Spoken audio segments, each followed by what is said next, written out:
نن ورځ خوست ولایت ته د امر بالمعروف و نهی عن المنکر وزیر شیخ خالد د یوه پلاوي په ملتیا سفر ترسره کړ چې هممهاله د ولایت له دیني علما کرامو، قومي مشرانو او دولتي چارواکو سره ولیدل.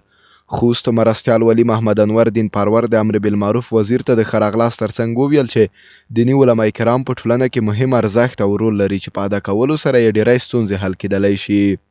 خو دا خبر ټولو ته ور یادومه چې الحمدلله و شکر لله چې موږ هغه مشران لرو چې په نمبر دلته راځي، موږ ته دینی مسائل، سیاسي مسائل، اجتماعي مسائل او ټول حالات بیانوي.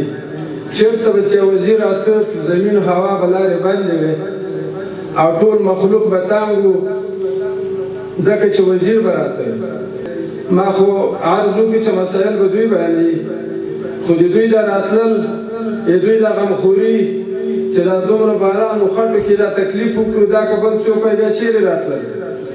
خو موږ که اوس د دغه نعمت شکر ادا نه کړ نو بیا د دې ماتې یې وایي که شکر وباسي او نعمتونه به نور هم زیات کړي. الله فرمایي. بل لور ته د امر بالمعروف و نهی عن المنکر وزیر شیخ خالد وویل چې دیني علما کرام د خپل مسؤلیت په ټولنه کې وپیژني او ادا دې کړي. نوموړي وویل چې هر کس د امر بالمعروف غړی دی او یو بل د ښو کړنو ته وهڅوي ترڅو یې په دنیا او آخرت کې ګټه کړې وي. شیخ خالد زیاته کړه چې افغانان د خپلو ارزښتونو او کلتور وپیژني. نارینه د 15 وخته لمونځ په جمع ادا او میرمنې د اسلامي حجاب مراعات کړي. دا دلالت په دې کوي چې موږ تاسو خپل هغه ملت سره یا هغه اشخاصو سره داسې برخورد وکړو چې هغه بیا چې تاسو نه یې هم د اسلام ښه نمایندګي وکړي.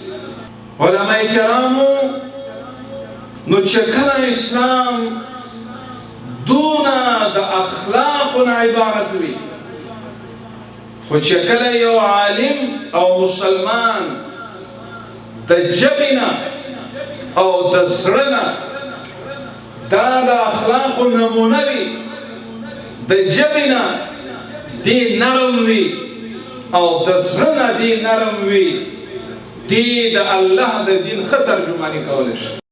په ورته وخت کې د امر بالمعروف وزیر وویل چې بهرنیو هیوادونو 10 کاله د ځوانانو او افغانانو ذهنونه خراب کړي چې باید دیني علما او مشران یې په عامه پوهاوي سره ذهنونه د هیواد ساتنې او دین ساتنې لپاره آماده کړي. نوموړي ټینګار وکړ چې باید ټول ملي یووالی رامنځته کړي، په بې اتفاقۍ کې د ټولو زیان او تاوان دی. چې ته به په دعوت باندې د عام وګړو ذهن سازي به کوې. اوس د هغه علما کرامو د دعوت او د تعلیم او د تعلم برکت ته چې 120 میلیونو د مسلمانان رسي، په لحاظه دشمن کوشش کوي هیوادوالو د فقر او د غربت نه سوء استفاده وکړي. باید یاد کړو چې د افغان نوي حکومت په واک ته رسیدو سره یو ځل بیا د امر بالمعروف اداره رامنځته شوه، کومه چې مسلمانان د دین اطاعت ته رابولي.